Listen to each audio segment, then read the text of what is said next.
சிவனை நம்முடைய இஷ்ட தெய்வம் குலதெய்வ வழிபாடு.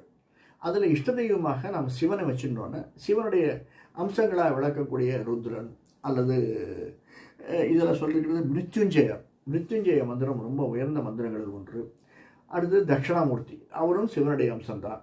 இவர்களுக்கெல்லாம் இப்போ தட்சிணாமூர்த்திக்கு நாம் போய் ஒரு அர்ச்சனை பண்ணுறோம் அப்படின்னா நிறைய மலர் வாங்கி இதில் மல்லிகைப்பூ வாங்கி போவோம், தாமரைப்பூ வாங்கி போவோம். கூடவே நீலோத்பா மலர் இருந்ததுன்னா கிடச்சதுன்னா மிக மிக உத்தமம். வாங்கிட்டு போய் அர்ச்சனை பண்ணுறதுங்கிறது ரொம்ப நல்லது.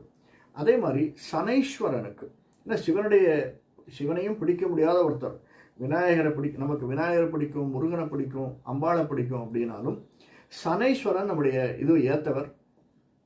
அதனால் திருநள்ளாறு போனாலும் அல்லது திருக்கொள்ளிக்காடு அப்படின்னு ஒரு இடம் இருக்குது கும்பகோணம் பக்கத்துலேயே, அல்லது திருவண்ணாமலை பக்கத்தில் இருக்கக்கூடிய எர்ரிக்குப்பன்னு ஒரு இடம் இருக்குது. இந்த 3 இடத்துல ரொம்ப விசேஷமாக சனீஸ்வரனுக்கு பூஜைகள் வழிபாடுகள் செய்யப்படுகின்றன. அதில் போய் நாம் கலந்துக்கிறது ரொம்ப நல்லது. சனிக்கிழமைகளில் கலந்து கொண்டோமையானால் மார்னிங் 6 to 7 இல்லை ஈவினிங் 7 to 8 மிக மிக உத்தமம். அல்லது நம்முடைய நட்சத்திரத்திற்கு நாம் சென்று ஒரு அர்ச்சனை செய்து வந்தோமையானால் மிக மிக உத்தமம். இது ரெண்டுமே முடியல, நம்ம என்னைக்காவது போகிறோம் அப்படின்னா வழியில் இங்கே நீலோத்பல மலர் கிடச்சிதுன்னா, நீல நிறம் இருக்கக்கூடிய மலர் வயலட்டிஷாக இருக்கும், அந்த மலர் கிடச்சிதுன்னா வாங்கி போய் கொடுக்கறது. ரொம்ப ரேர் மலர் தான் அது ஒன்று. வாங்கி போய் கொடுக்கறது அர்ச்சனை பண்ணுறதுக்கு அப்படிங்கிறது ரொம்ப உத்தமமாக அந்த நம்முடைய காரிய சித்தி ஆரத்திற்கு இதெல்லாம் பலன்கள் தரக்கூடியது.